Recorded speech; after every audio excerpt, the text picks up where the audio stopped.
చోడవరం సబ్జైలు నుంచి 2 రిమాండ్ ఖైదీలు పరారీ. CC footage. హెడ్వార్డర్పై దాడి చేసి పరారైన ఖైదీలు రవికుమార్, బెజవాడ రాము. పరారైన ఖైదీల కోసం కొనసాగుతున్న గాలింపు. అప్పుడు గేట్ అలా తీశారు. గేట్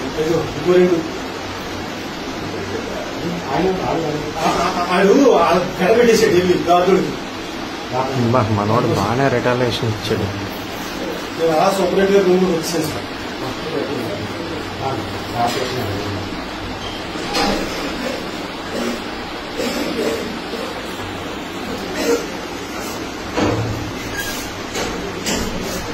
అదే సార్, బాగా లాగేసుకుని కట్టుకుపోయారు.